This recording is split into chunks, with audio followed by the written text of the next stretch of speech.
जलना यारा silly silly ढोला silly silly. Hello friends, कसे आहात? श्रावण संपला ना, तर आज एक रेसिपी बनवते। तसं मी कुठलाच 12 महिन्यात कुठलाच महिना पाळत नसते। म्हटलं आज नेमका संडे पण आहे आणि एक ग्रीन चिकन करी बनवते मी, तर म्हटलं तुमच्यासोबत पण शेअर करावी। तुमचाही श्रावण संपला असेल आता, तर खूपच छान डिश आहे ही। माझ्या मुलांनाही खूप आवडते। माझ्याही आम्ही लहान असताना बनवायची ना, तर मला खूप आवडायची ती। मी पण कधी कधी बनवते मुलांनाही माझ्या खूप आवडते। म्हटलं चला आज आपण ग्रीन चिकनची रेसिपी बनवूया। तर आधी चिकन घेतलं 1 किलो मी। ते कांदा, मीठ, कोथिंबीर, तेल टाकून आणि ते शिजवून घेतलं आधी चिकन मी। आणि मसाला बनवलेला मसाला, त्यासाठी लागणारा मसाला 2 कांदे घेतले मध्यम आकाराचे, 5-6 हिरव्या मिरच्या। तुम्हाला जसं तिखट लागेल त्याप्रमाणे। आमच्याकडे तिखट भरपूर प्रमाणात चालतं, आम्ही खानदेशी असल्यामुळे तिकडे आम्हाला तिखट जास्त लागतं। तर तिखट आपल्या आवडीनुसार घ्यायचे आहेत मिरच्या। थोडे धणे घ्यायचे, काळी मिरी 4-5 काळी मिरी, 3-4 लवंगा घ्यायचे आहेत, दालचिनी घ्यायची थोडी, आणि हे सगळं लसूण, आलं आणि कोथिंबीर एकत्र वाटून घ्यायचं। चांगलं भाजायचं त्याला आधी तव्यावरती, चांगलं भाजायचं काळं होईपर्यंत, आणि ते छान भाजून घ्यायचं। भाजून झाल्यानंतर त्याचं मिक्सरमध्ये बारीक पेस्ट करायची, आणि एक छोटा बारीक टोमॅटोची पण पेस्ट करून घ्यायची।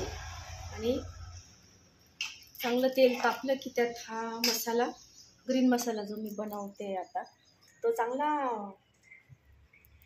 परतून घ्यायचा आहे।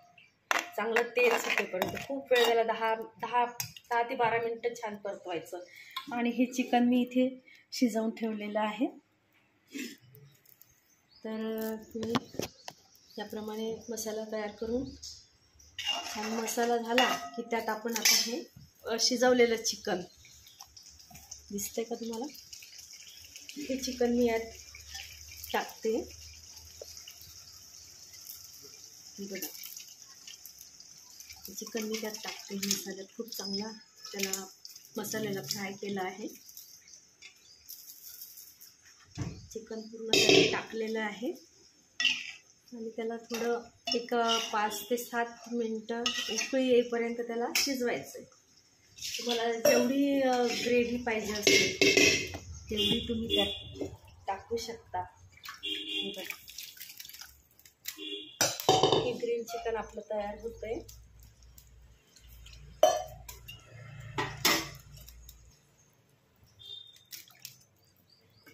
चवीला खूप छान लागतं हे चिकन।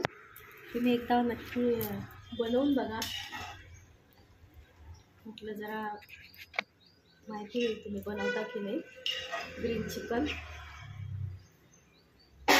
तर चवीनुसार तुम्हाला मीठ टाकायचं आहे त्यात, मला आवडीनुसार जसं तुम्हाला मीठ पाहिजे। मी शिजवताना आधी मीठ टाकलंच होतं, त्यामुळे मी अंदाज घेऊन त्यात थोडं मीठ घालणार आहे।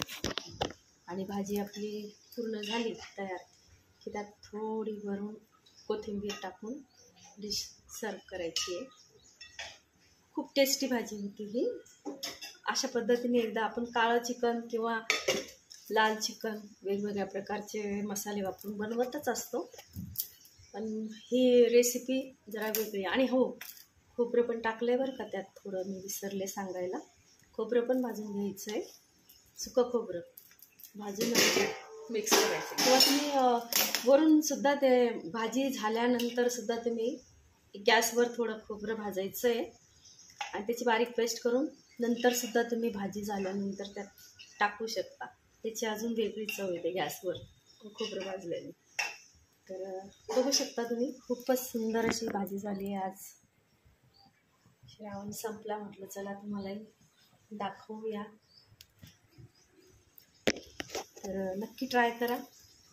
आणि मला कमेंट करून सांगा कशी झाली भाजी. बिझनेस करायचा विचार करते. काही ऑर्डर असेल तर नक्की द्या. थँक्यू. बाय.